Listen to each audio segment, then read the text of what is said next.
Thank you, Mr. Speaker. Please, let's restrict ourselves to one question, please. I'm tired. Mr. Speaker, me, the chairperson knows I deserve special dispensation. Mr. Speaker, honestly speaking, this meeting is in twofold. And if the first aspect is not well done, that is why you have the banter that Honorable Abednego nearly went. So I would suggest that EC, you meet the Independent Constitutional Body Committee, which used to be the Special Budget Committee, on the conditions of service, the budget performance, and related issues. Because those matters should not be raised here. But when we will have you in a Special Budget Committee, we can have a platform to iron out some of those issues. The second question, I'm from Bono region. And Bono region, we have a special challenge, which must be put to you. In 2020, the new Patriotic Party Regional Director of Election in the Bono region, whom we came face to face with, was Dr. Apiahi. By default, he's found his way to be in the Electoral Commission.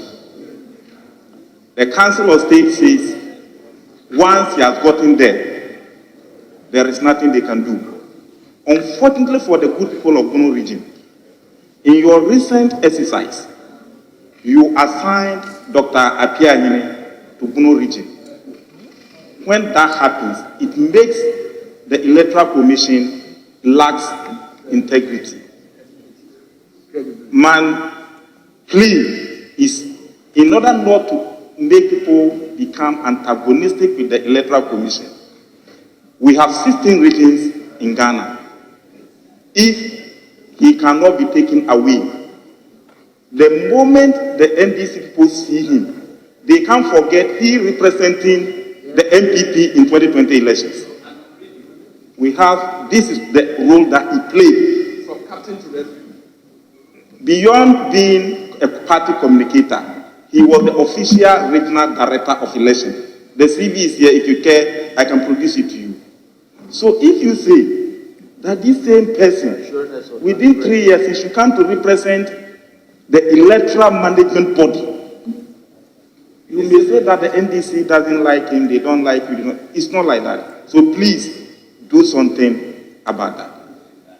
The other question, Mr. Chairman, is, you said, I had a call from a police officer that they started going to training about the 2024 elections. Is that true? And if yes, what he told me was that this time police officers or security officers will not be allowed to follow. Once you go to polling station and the election is over, you supervise the election and they finish voting, they do counting and declare at the polling station, you've done your job, then you go. If that is the case, that they will not be allowed to police the ballot box and the pink sheet to the collation center, there can be exchange of ballot boxes along the way. There can be vigilante attacks along the way. So if that is true, you take notice of that. Mr. Speaker, these are the two things I want to ask for now. And I want to beg with you so that you arrange with her so that we meet her at the Independent Constitutional Body, because we want her to know your budget performance. And if funds are not being released to you, we have only 4 months to election. We make sure that those funds are released for the effective delivery of your responsibility. That was the essence of this meeting. Thank you, Mr. Speaker. Thank you very much. Yes, Honorable Abuja. Mr. Chairman, I thank you for the opportunity. And I want to thank the Electoral Commission Chair and her team for coming to meet us. It's appropriate and we appreciate that. My first question is what Honorable Ahmed started. What is the EC's budget to carry out a credible election this year? How much of that money have they received so far, and how much is outstanding? And are they expecting any challenges that will make the election problematic as far as their side is concerned? Two, Chairman, we all here, we see the Electoral Commission travel with heavy security presence around her. In fact, in many cases, I see more security around her than the Speaker of Parliament and the Vice President. Is there any reason why somebody who is supposed to be just be a referee to conduct an election feels so threatened that she needed to be protected by military people, not even police? If she can share with us. Honorable Abuja, that question is not admissible. It's not admissible. I will not ask her to respond to that question. Okay. No, say that you don't even have police. Mr. Speaker, I actually stand for election. Some people don't like me, but I don't even go around with one police. She is not even somebody who got her to a position by fighting. So I'm wondering why she needs military. It's being overruled. My question is overruled. Thank you very much. Okay, the last question is this, Mr. Speaker.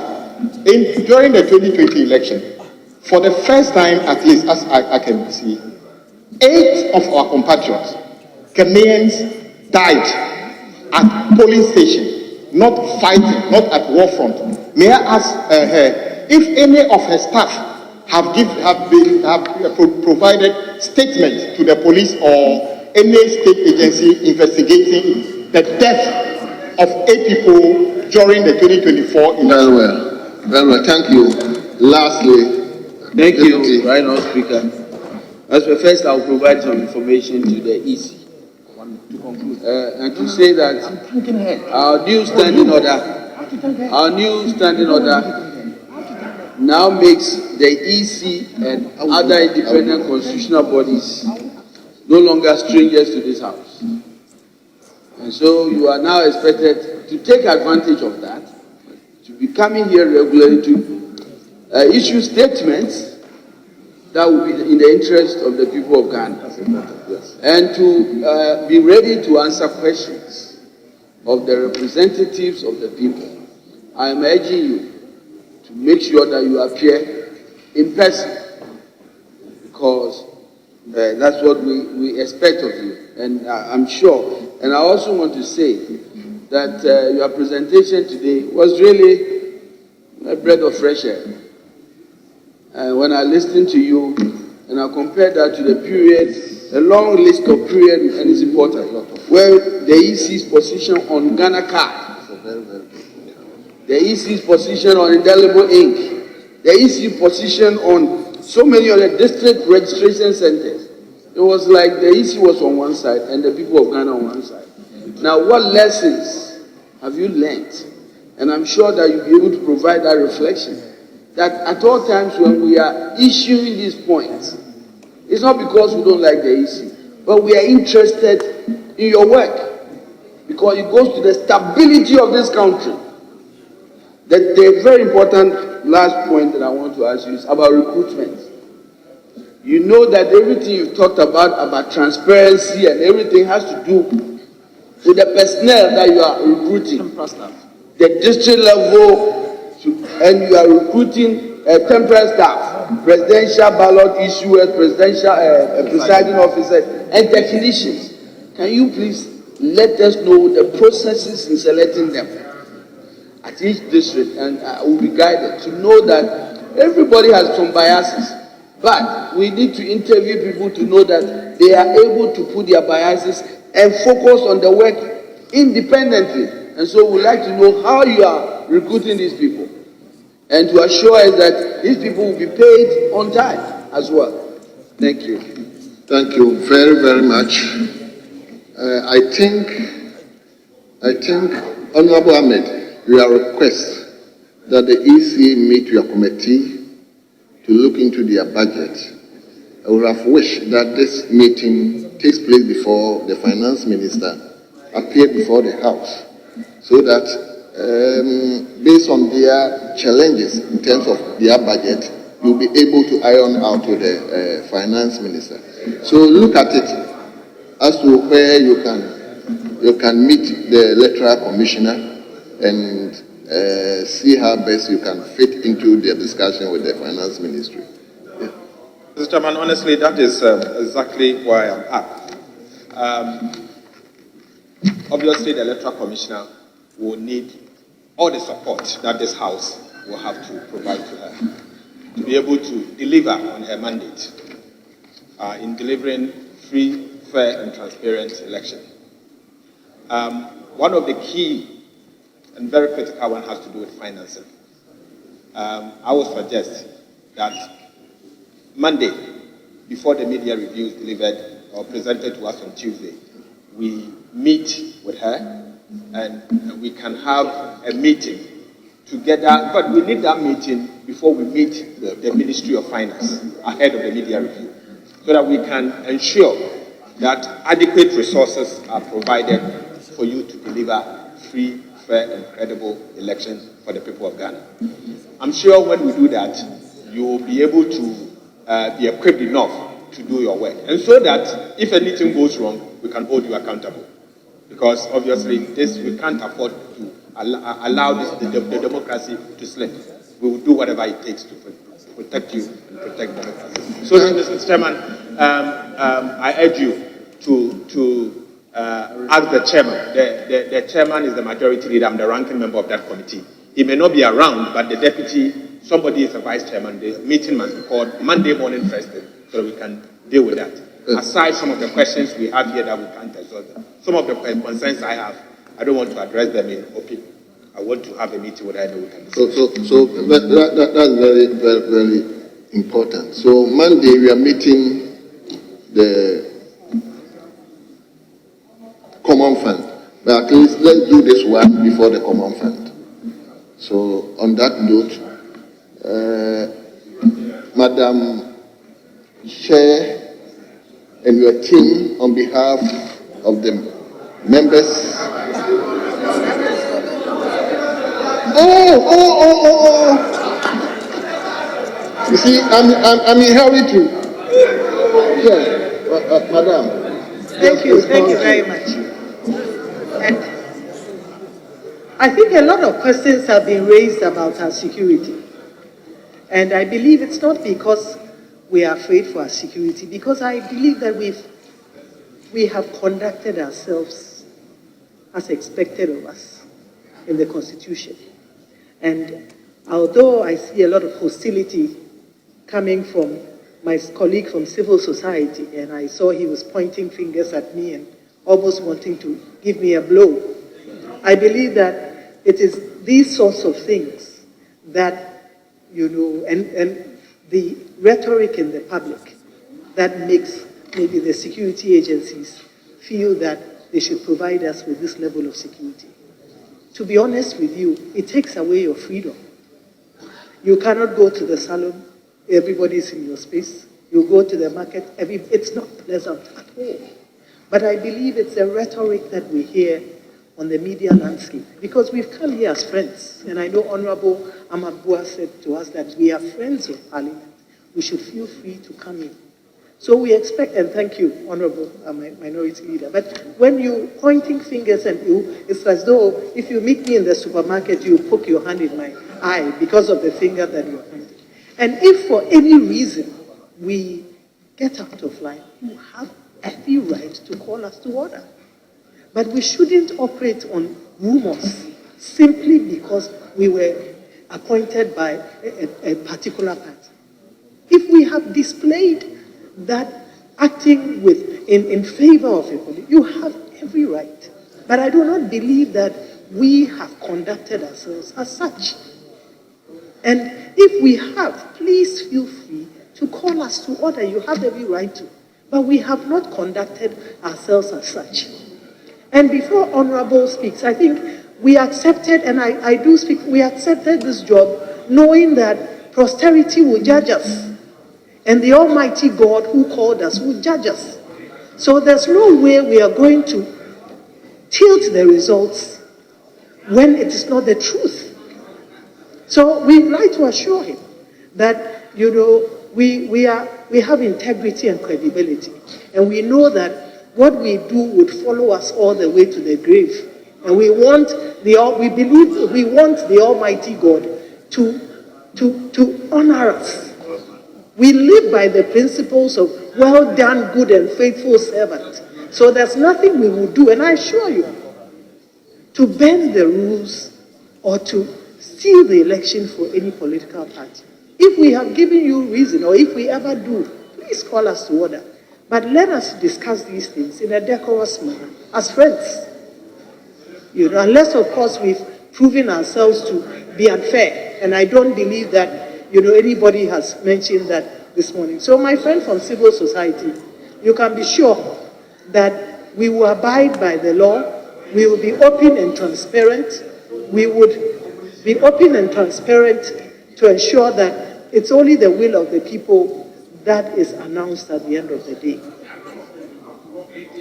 I think that you talked about the listening, you know, the fact that we've changed our Honorable Oti Bress, please. About, I think Honorable Amabua talked about the fact that we've changed our minds about the indelible ink, and we've changed our minds about on the use of the Ghana card. I think that, you know, most of the time when we come up with proposals is based on experience and the information on the ground. It is not somebody sitting somewhere saying that, oh, let's forget about the use of the indelible ink, or it's based on experience. So it's out of conviction. And we were of the view that, you know, we're using a biometric verification system. When we were not using the biometric verification system, we relied on the Ghana card. Now you are using a biometric verification system. There's no need for indelible ink. We took it to IPAC, and there was, all the parties there were of the view that, yes, there's no need for indelible ink. However, let's waive that decision until 2028, when we have provided a lot of discussion, enough discussion to the citizenry. So we are a listening commission. We are a progressive commission. We are a listening commission. You take this to IPAC, they say, yes, we agree with you, but wait. Even on the issue of the election date, there was consensus that, yes, in the interest of having a proper transfer of power, should we go into a second round, it's good to bring the election date forward. However, one school of thought were of the view that let's do it immediately.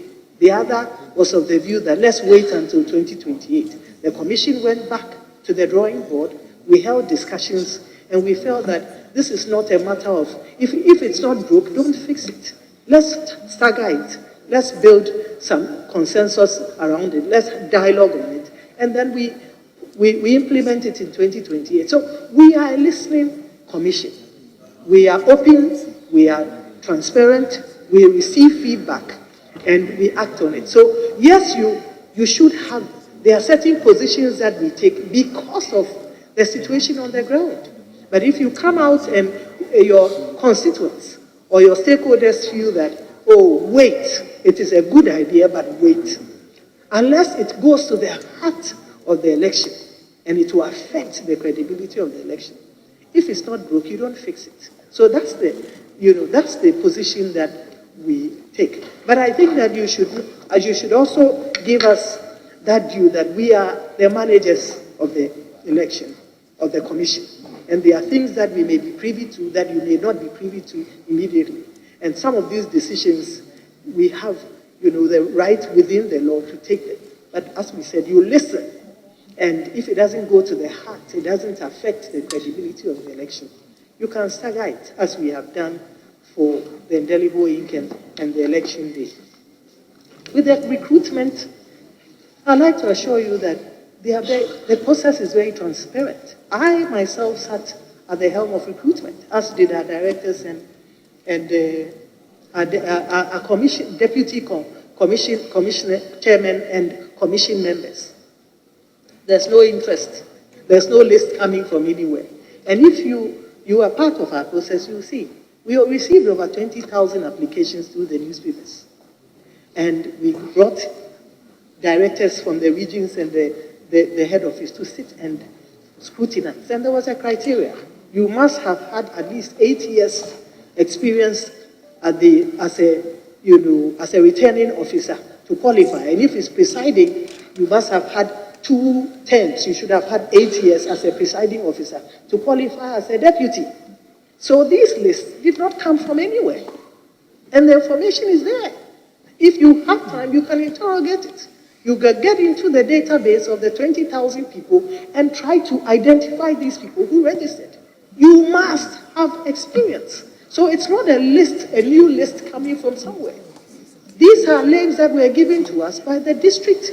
You sent them to the district after they had been shortlisted, and we asked them to go through it. Who has conducted themselves well? We did get reports. Some of them had issues. They came in and they had served as returning officers for years. But you see that the district officer brought a report saying that in the last election, this is what happened. They were not able to deliver the ballots on time. There were delays and so on and so forth.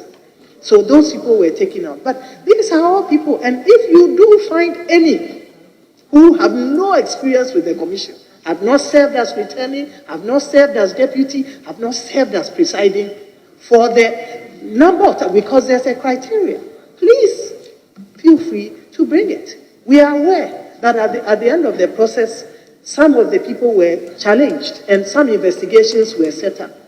Some of the challenges were upheld because the evidence that was provided was legitimate. Some of them were not upheld because there was no evidence provided. But this is a process. Through the newspapers, over 20,000 applications that we brought regional directors and together with head office directors, grueling process. And then we built a database for the first time. In the past, it's just a sheet of paper with names. Today, your name is there, your photograph is there, your Ghana card, your voter's card, your residential address, your telephone number, your bank account details. So it is very difficult for you to misconduct yourself. So these are very grueling and rigorous processes that we put in place. So I can assure you that the recruitment was done without fear or favor and without favoring one side and so on. These are all names that were received from, through the advertisement that was put out. I would also come to the issue of transfers. Yes, we will not have transfers again before the 2024 election. We talked about the party person at the EC, and I know that you've raised the issue of the commission member. As you may be aware, we are not the appointing authority. In fact, we do not have any role to play in the appointments of commission members. If it's a director, yes, we are the appointing authority. And we will make sure that anybody who is affiliated to any political party doesn't cross the line. But in the case of commission members, we are not the appointing authority.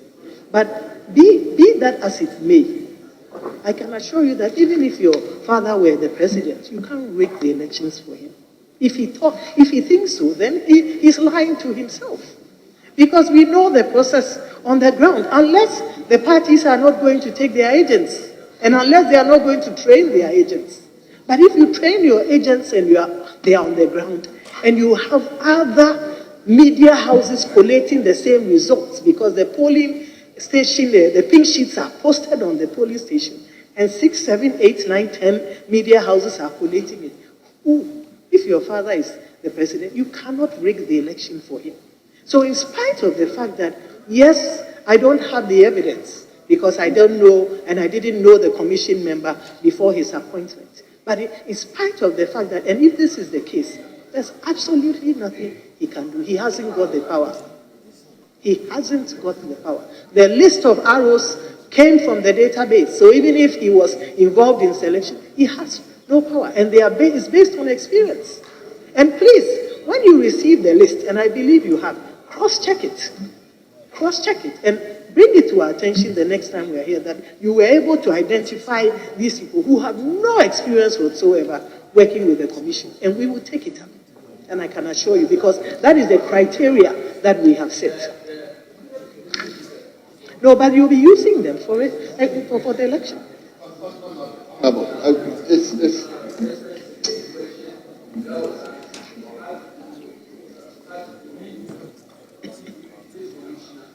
Yes.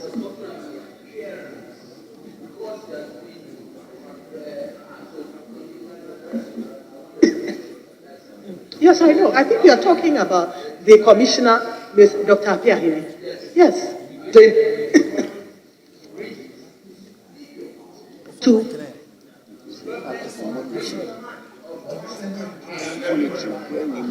It says this. Okay, since 2020, Dr. Apiahiri was the Bunu Regional D-Day Agenda Director of Election for Bunu. I think it's well done. If you want to deploy him, you can, 2024, you can deploy him to a different region, but not in the Bunu region where he worked for the New Patriotic Party in 2020. That is what he said. He said deployment. I think your point is very, very fair.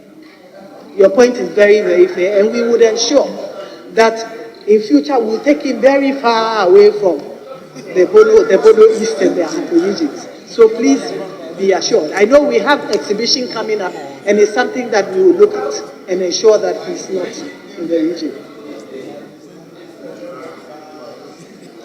And then we talked about the payment of staff, the field officers, and the fact that they have not been paid, and some of them wait as long as 6 months before they get paid. That is not true.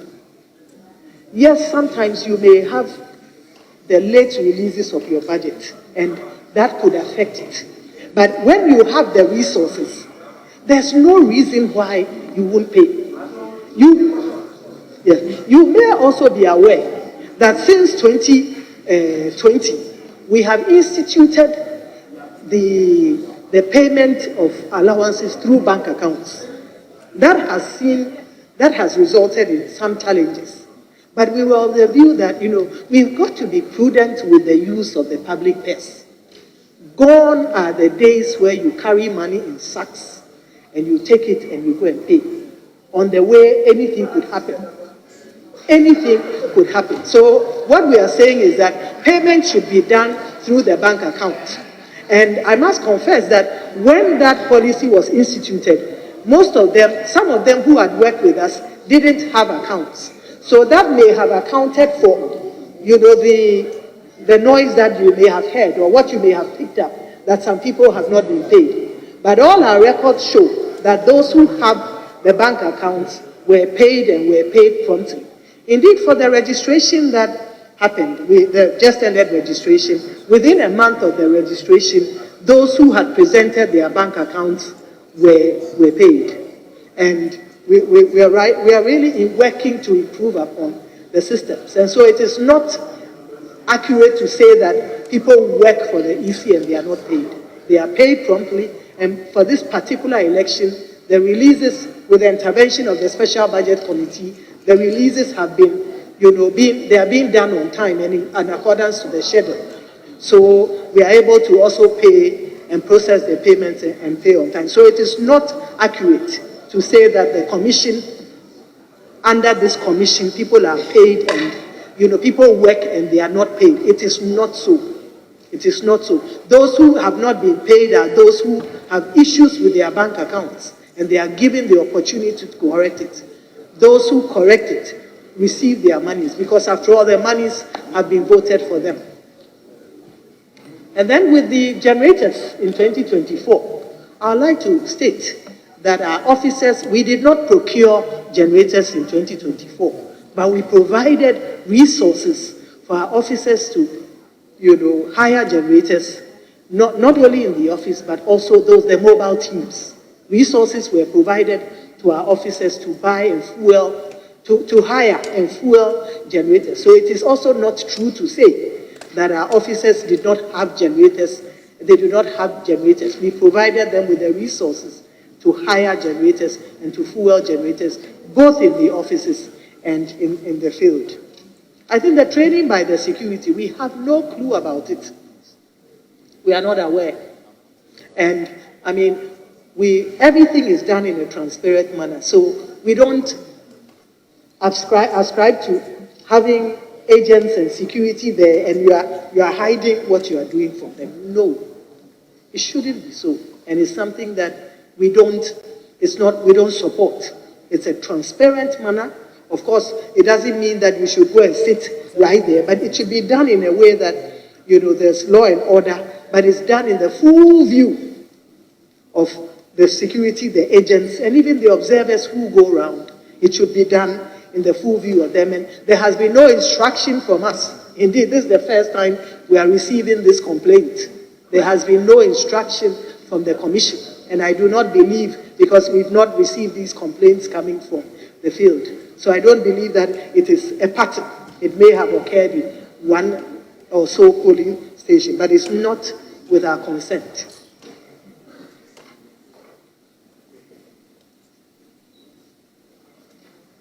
And then also, I think the collation is very simple.